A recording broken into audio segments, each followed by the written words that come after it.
बातमी नंदुरबारमधून। नंदुरबार जिल्ह्यातील एका आश्रमशाळेसाठी खोदलेली विहीरच चोरीला गेल्याचा धक्कादायक प्रकार समोर आलेला आहे। जिल्हा परिषदेच्या पाणी पुरवठा विभागाने विहीर खोदली असा दावा त्यांनी जिल्हा परिषदेच्या सभागृहात केला।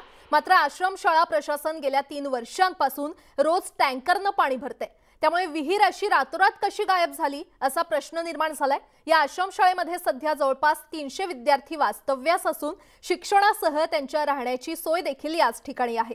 आदिवासी विकास विभागाने जिल्हा परिषदेच्या पाणी पुरवठा विभागाला या आश्रमशाळेच्या पाणी पुरवठा योजनेसाठी 32 लाखांचा निधी वर्ग केला होता।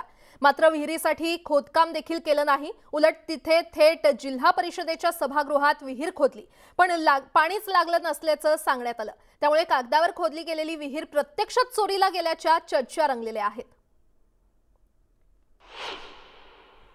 आपण ह्याच ठाणेपाड्याच्या आश्रममध्ये ज्या आश्रमशाळेची विहीर खोदलेली विहीर खरं तर चोरीला गेली आहे, गायब झालेली आहे। आपण या आश्रमशाळेचं पूर्ण प्रेमाइसेस फिरल्यानंतर देखील आपल्याला ह्या ठिकाणी कुठल्याही प्रकारचा पाण्याचा सोर्स हा आढळून आलेला नाही। गेले 2 ते 3 वर्ष झालं ही शाळा बांधून झालेली आहे, मात्र या ठिकाणी पाण्याच्या पिण्याची सोय नसल्याने इथल्या वसतिगृहात राहणाऱ्या विद्यार्थ्यांसाठी रोज 5 ते 6 टँकरने या गावातून पाणी पुरवठा करावा लागत आहे।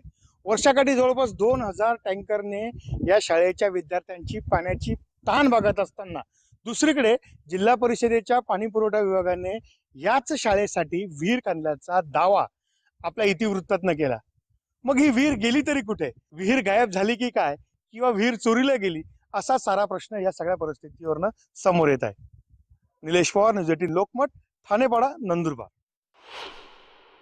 प्रिमायसेस मध्ये शाळेच्या प्रिमायसेस मध्ये कोणताही पाण्याचा सोर्स नाही आहे आणि या विद्यार्थ्यांसाठी आम्ही आतापर्यंत बाहेरून पाण्याची सोय करत आहे। दिवसाला 5-6 टँकर आम्ही बाहेरून म्हणजे गावातून आम्ही मागवतो। त्यासाठी इथे पाण्याचा कोणताही सोर्स नाही आणि जसं तुम्ही विहिरीचं वगैरे केलेलं तर इथं कोणत्याही प्रकारची अशी विहीर वगैरे नाही।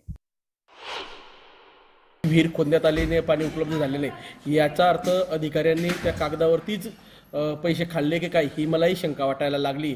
आणि कागदावरतीच ती विहीर असेल, प्रत्यक्षात तर नाही, कारण माझा जन्म ठाणेपाड्यामध्ये झालेला आहे आणि मी तिथला कायमस्वरूपी वास्तव्याला आजबी आहे, म्हणून माझ्या माहितीनुसार तिथं विहीर खोदकाम झालेलं नाही किंवा शासकीय आश्रमशाळा ठाणेपाड्यासाठी कुठल्याही 1 रुपयाचा पाणी पुरवठ्यावरती खर्च झालेला नाही।